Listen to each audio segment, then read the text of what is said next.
नमस्कार। आज हम बात करेंगे एक ऐसे नाम की जो क्रिकेट से कहीं बढ़कर है।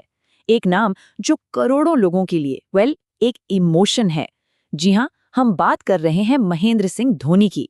एक ऐसा लीडर जिसने ना सिर्फ मैच जिताए बल्कि एक पूरी जनरेशन को सपने देखना सिखाया। तो चलिए शुरू करते हैं ये सफर। ये आवाज, ये कमेंट्री आज भी रोंगटे खड़े कर देती है ना?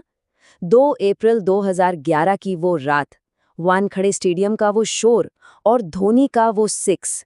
सिर्फ एक शॉट नहीं था वो एक पूरी पीढ़ी का सपना था जो उस एक पल में सच हो गया था।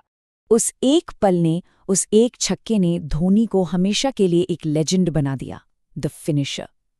लेकिन इस लेजेंड की कहानी को, इस फिनिशर को पूरी तरह से समझने के लिए थोड़ा पीछे चलना होगा, बिल्कुल शुरुआत में, जहां से ये सब स्टार्ट हुआ। धोनी की कहानी ना बिल्कुल किसी फिल्म स्क्रिप्ट जैसी लगती है। एक छोटे से शहर का लड़का, बड़े सपने और उन्हें पूरा करने का एकदम अलग सा रास्ता। एक ऐसा सफर जो आसान तो बिल्कुल नहीं था। सोचिए जरा इस सफर के बारे में। स्कूल में फुटबॉल गोलकीपर, फिर खड़गपुर स्टेशन पर टिकट कलेक्टर और वहां से सीधे टीम इंडिया। मतलब ये जर्नी ही अपने आप में एक मिसाल है। ये दिखाती है कि अगर पैशन हो और मेहनत हो तो कुछ भी पॉसिबल है। तो जब धोनी इंटरनेशनल क्रिकेट में आए ना, तो वो सिर्फ एक और प्लेयर बनने नहीं आए थे।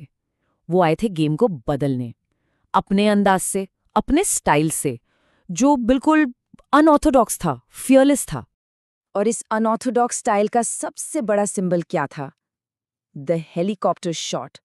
ये कोई कोचिंग मैनुअल का शॉट नहीं है, ये धोनी का अपना इन्वेंशन था। टेनिस बॉल क्रिकेट से निकला हुआ ये शॉट उनकी पावर, उनकी सोच, सब कुछ बता देता था। और फिर बस 5वें ही इंटरनेशनल मैच में धोनी ने दुनिया को बता दिया कि वो आ चुके हैं पाकिस्तान के खिलाफ वो तूफानी 148 रन्स। ये सिर्फ एक सेंचुरी नहीं थी, ये एक स्टेटमेंट था, एक ऐलान था कि एक नया स्टार आ गया है। लेकिन बात यही नहीं रुकी, ये तो बस शुरुआत थी। कुछ ही महीनों बाद श्रीलंका के अगेंस्ट 183 नॉट आउट, और इसके साथ ही उन्होंने विकेटकीपर बैट्समैन के हाईएस्ट स्कोर का रिकॉर्ड भी तोड़ दिया। मतलब साफ था, ये लड़का हर चैलेंज के लिए तैयार है। तो बैटिंग तो एक्सप्लोसिव थी ही, लेकिन धोनी की कहानी सिर्फ बैटिंग तक नहीं है।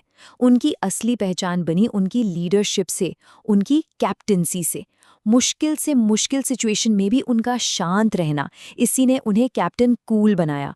और यह शांति सिर्फ उनका नेचर नहीं था, ये उनकी स्ट्रैटेजी थी। और 2007 का साल देखिए, क्या गजब का टर्न अराउंड था। मार्च में ओडीआई वर्ल्ड कप से बाहर, इतनी डिसअपॉइंटमेंट कि उनके घर पे पथराव हुआ।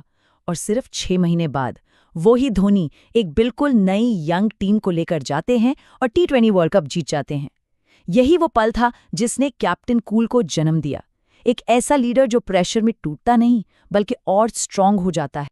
तो चलिए अब आते हैं कहानी के उस क्लाइमैक्स पर जिसका इंतजार पूरे देश ने 28 साल तक किया था।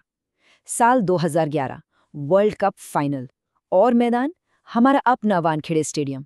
प्रेशर, सोचिए उस दिन का फाइनल, 275 चेज करना, जो उससे पहले किसी ने होम ग्राउंड पर फाइनल में नहीं किया था। और जब टीम मुश्किल में थी, तब धोनी ने एक ऐसा डिसीजन लिया जिसने सबको हैरान कर दिया। वो बैटिंग ऑर्डर में खुद ऊपर आ गए। एक मैसिव गैम्बल था ये, लेकिन उन्होंने इतने शांत तरीके से पूरी इनिंग्स को कंट्रोल किया और फिर वो आइकॉनिक सिक्स। 28 साल का इंतजार एक छक्के से खत्म। ये काम सिर्फ एक कप्तान नहीं, एक ट्रू लीडर ही कर सकता है। तो जीत, हार, रिकॉर्ड्स, ये सब तो हैं, लेकिन धोनी का इम्पैक्ट इससे कहीं आगे जाता है। उनकी लेगेसी क्रिकेट से भी बड़ी है। उन्होंने इंडियन क्रिकेट पर एक ऐसी छाप छोड़ी है जो शायद हमेशा रहेगी। और ये देखिए, MS धोनी हिस्ट्री के इकलौते ओनली कैप्टन है जिन्होंने तीनों बड़ी आईसीसी ट्रॉफीज जीती हैं, 2020 world cup, 50 over world cup और चैंपियंस ट्रॉफी। ये एक ऐसा रिकॉर्ड है जो उन्हें सबसे अलग खड़ा करता है, ट्रूली अनप्रेसिडेंटेड। उनकी लेगेसी कितनी मल्टीफैसेटेड है वो यहाँ साफ दिखता है। एक तरफ इंडियन आर्मी में लेफ्टिनेंट कर्नल का सम्मान, दूसरी तरफ चेन्नई सुपर किंग्स के साथ 5 IPL टाइटल्स। फैंस ने उन्हें थाला यानी लीडर का दर्जा दिया, और आखिर में BCCI ने उनकी नंबर 7 जर्सी को रिटायर कर दिया। ये सिर्फ अचीवमेंट्स नहीं है, ये एक ऐसी शख्सियत की निशानियां हैं जिसने क्रिकेट से आगे बढ़कर दिलों पर राज किया। और ये भी कितना अजीब इत्तेफाक है ना, उनका इंटरनेशनल करियर शुरू हुआ था एक रनआउट से, और 2019 वर्ल्ड कप सेमीफाइनल में उनका आखिरी पल भी एक रनआउट ही था, जैसे लाइफ ने एक पूरा सर्कल कंप्लीट कर दिया हो। तो आखिर में सवाल यही उठता है कि हिस्ट्री एमएस धोनी को कैसे याद रखेगी? सिर्फ एक कप्तान के तौर पर, या एक पूरे दौर, एक एरा के तौर पर? उन्हें एक एक्सप्लोसिव बैट्समैन के रूप में याद रखा जाएगा, या कैप्टन कूल के रूप में, या फिर उस लीडर के रूप में जो एक छोटे शहर से आया और सब कुछ बदल गया? शायद इन सब से बढ़कर उन्हें उस इंसान के लिए याद रखा जाएगा जिसने सिखाया कि सबसे बड़ी लड़ाइयाँ शोर से नहीं, शांति से जीती जाती हैं।